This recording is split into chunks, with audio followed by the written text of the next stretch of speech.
Guys, how you doing? It's Portfolio Phil and we're back with another property investing basics. Today we're going to be talking about ROI, that's return on investment, versus yield, what the differences are, how to calculate them and when to use them. If you like what you see, drop a comment below, like it, subscribe. As always, this is not financial advice, this is just my opinion. Let's get into it. Okay guys, so starting us off, we're going to talk about the differences between ROI and yield. So ROI is usually at the end figure a amount of money, and yield is usually a percentage. Yield, as we see when we get into actually the calculations, yield can be done super quickly with only 2 figures, whereas the return on investment, there's probably about 7 figures that you need to calculate together to then bring you to that figure. So yield is a lot quicker, ROI takes a lot longer. With the calculations, you can have a gross calculation and a net calculation for both. So you can have a gross and a net yield, and you can have a gross and a net ROI. Let's talk about the calculations. So I'm going to put the calculations here.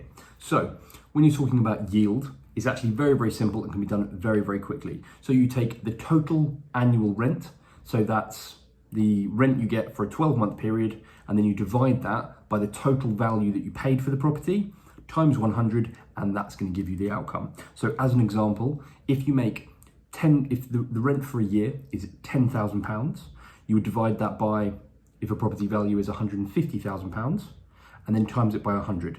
This would actually give you a yield of 6.7%. This is why yield can be really good, because if you are going to see lots of properties really quickly and they vary in the rent you're going to get as well as the price, you can run this simple calculation and then you can compare them just based specifically on that. So that is when it would be really good to use. All right, so if we go back and look at the return on investment, the gross return on investment, so what we're going to do is we're going to take, again, you still earn that £10,000 from the property, but this time, instead of it being the total property value, which last time I calculated was 150,000, of course, you're going to put 25% of that down as a deposit. So that's going to be £37,500. So now you're doing £10,000 divided by 37,500, which gives you a yearly return on investment of 26.7%. So that is really very, very good, because the rest of the money, of course, for the mortgage, you borrowed from the bank. As gross ROI, the key thing that I think is very, very important is actually to calculate the net ROI. So the net ROI is going to be your total rent per year, but then you're going to minus out mortgage and you're going to minus out management. So again, their expense is essentially like a business. So once you take them out is actually what the profit is left over. So if we look at those figures again, so you make £10,000 in rent per year, but the profit is £6,000 once you've taken out mortgage and management fees. So then it's £6,000, again divided over your 25% of 150,000, which is 37,500. So that is going to give you a net return on investment of 16%, which is still a really, really, really healthy return on investment. That'd be good. If I was finding properties that is 16% ROI, I'd most likely be taking them. Break this down actually into phases, that'd be really easy. So when to use them. So I think when you are, first of all, looking at a particular market, maybe it's an area you don't know very well, the yield is going to be really good for you to be able to go and see the properties, see what you think of the properties, and then just compare properties based on the financials really of what kind of stacks are out better, and you get a higher percentage yield from.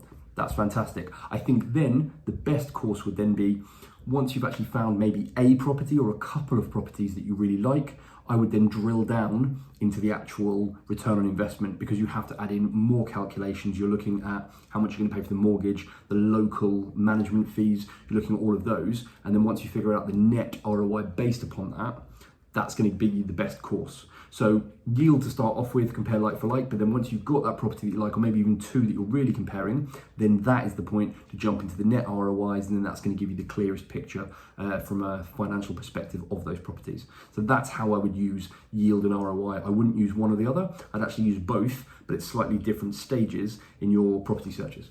A recent Forbes magazine article, they stated that the US market and the UK market, any property return on investment above 10% was considered very good, and then anything between 5 to 10% was considered reasonable. I would consider above 5% to be acceptable, but ideally anything above 10% I think is very good. As of 2023, the UK average rental yield is 3.63%, and it's considered anything above 8% is good.